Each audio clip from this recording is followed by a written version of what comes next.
Every day, you're making hundreds of micro decisions in your construction business. They feel like nothing until they don't. These three glasses represent the decisions you make every day in your construction business. You've got your boring, mundane ones. Where's the labour going? Have you ordered the materials for Monday? You've got your visual ones, who to promote, what the pay rises are going to be and the effect on the business. And then your major ones, what clients you're going to work for, what contracts you're going to take on.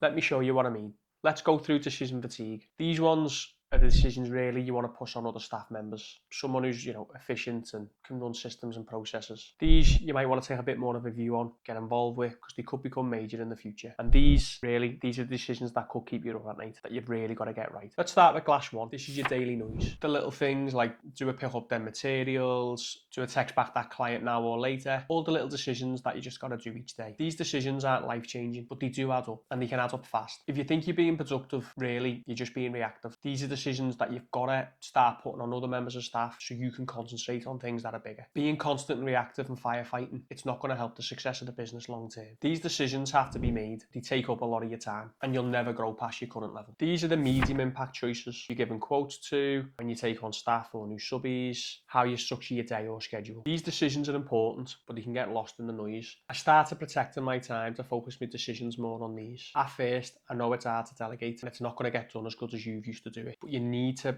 be concentrating on these, because these are going to shape the weeks and months ahead, and you need even more time to move on to these. Let's move on to the big ones. You might only make a couple of these a month, but they really do shape your business. Whether it's taking on, a really high salary member of staff, whether you're looking to change your whole systems and processes in order to scale and grow, these ones need a lot of attention and thought, and are the ones that keep you up at night. Could be a big decision coming from that pot. When we were starting, even a few years into our journey, we didn't give enough time to these big decisions, and that just comes with experience. You spend so much time in the weeds dealing with the day-to-day that these don't get the consideration and the time they need. Getting one big decision wrong, it can make the rest of these irrelevant, because you mightn't even have a business anymore. One thing you'll notice, there's less and less quantities in each class.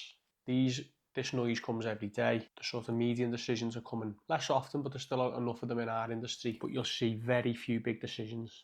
But equally, you've got to get them right. You can get over making a few, small mistakes in here. It's very difficult to recover from a big decision that you get wrong. But nevertheless, we've got to keep going, and we have to make those decisions. Ignorance isn't bliss. We still got to get involved to try and get these decisions correct. These are the decisions that shape the next few years of your business. If you've got one of these on the horizon, you can't be going into them burnt out. Feel like you want a second opinion, get in touch with us. It might be the best decision you make.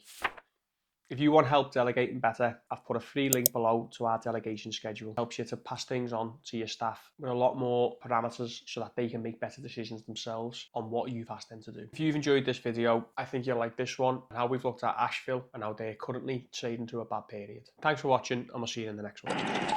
It might be the best decision you make. That was so bad.